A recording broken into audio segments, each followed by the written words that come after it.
Mes chers collègues, avant de vous présenter ce rapport, je souhaiterais tout d'abord remercier notre président de région, Laurent Wauquiez, de m'avoir confié la délégation aux actions éducatives. C'est en effet un bel outil pour nos jeunes issus des lycées publics et privés sous contrat avec l'État, des lycées de l'enseignement agricole, des maisons familiales rurales, des établissements régionaux d'enseignement adapté. Depuis quelques mois, nous travaillons avec les membres de l'exécutif et des services, que je remercie, à la refonte du dispositif Découverte Région. Dans le cadre de cette refonte, ce dispositif reposera dorénavant sur 4 nouveaux piliers.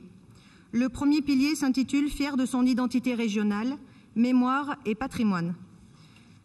Nous avons comme objectif de faire connaître l'histoire de France au travers de l'histoire régionale, avec la mise en avant des inventeurs de la région, tels que les frères Lumière, les frères Montgolfier, Marc Seguin, Mérieux, Berlier et tant d'autres, de valoriser le patrimoine historique régional, de renforcer le sentiment d'appartenance des jeunes à la nation, d'éveiller et d'inciter les jeunes au devoir de mémoire, avec, pour ce volet-là, la possibilité de découvrir les lieux emblématiques de la mémoire, comme la Maison d'Isieux, le Chambon-sur-Lignon, le Centre national de la mémoire arménienne, le Mémorial de la Résistance dans le Vercors et tant d'autres.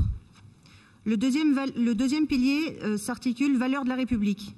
Il a comme objectif de favoriser l'appropriation d'une culture morale et civique, avec effectivement le rappel des devoirs et des droits, en insistant particulièrement sur les devoirs qui incombent à la citoyenneté française. Approfondir le travail sur les valeurs de la République, proposer aux jeunes d'être porte-drapeau, notamment lors des commémorations, en intégrant des temps d'échange avec la FNACA et la RAC. Nous souhaitons également renforcer les rangs des batteries fanfares.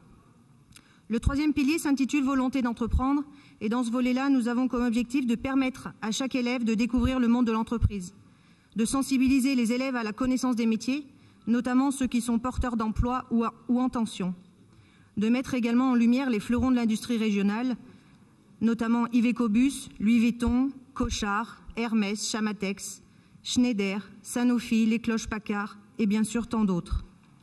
Ces trois premiers piliers seront accessibles par les établissements au fil de l'eau. Un quatrième pilier repose sur le sport, qui est porté par mon collègue Alexandre Nanki.